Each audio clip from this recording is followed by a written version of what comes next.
Pera at hindi tsoklate ang isinubo ng tauhan ng Office for Transportation Security base sa investigasyon kaugnay sa nawalang dolyares ng pasahero sa NAIA. Ang pinuno ng opisina nagbitiw na rin pero may iginiit. Yan ang tinutukan ni Ian Cruz.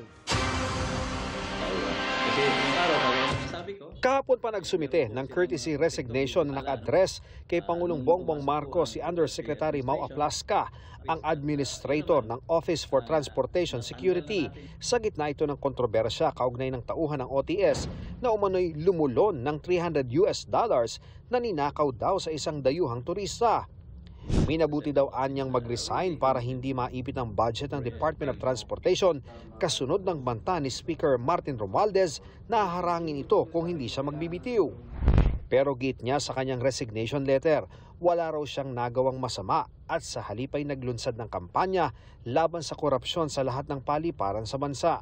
Ayoko na dumating sa puntong ganun pa ang mangyayari dahil parang hindi po maganda na because of me, na-sacrifice po ang buong departamento.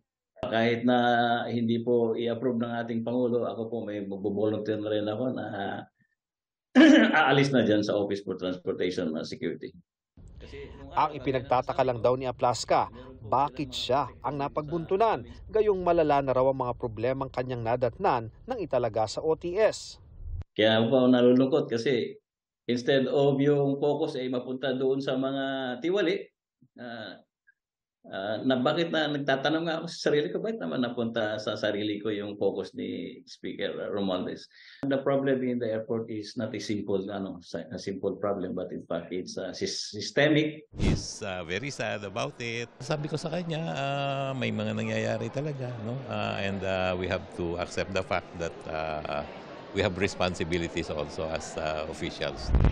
Si Deputy Administrator ASEC Jose Briones ang itinalagang OIC ng OTS.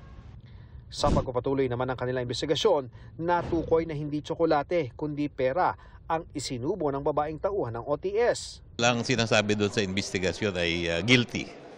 Guilty na ano? Guilty na pera. Although ang sinasabi nga nung babae, no, chocolate daw. Meron siyang affidavit no. Pero ang nakita ng mga investigador ay guilty siya talaga. Damay rin dito ang tatlong iba pang OTS employee na kasabwat umano. Lahat sila suspendido na. Posible silang matanggal sa serbisyo pagkatapos ng due process. Para sa GMA Integrated News, Ian Cruz, nakatutok 24 oras. Mga kapuso, kasama nyo kami 24 oras. Mag-subscribe sa GMA Integrated News sa YouTube. Sa mga kapuso abroad, bisitahin ang GMA Pinoy TV at www.gmanews.tv.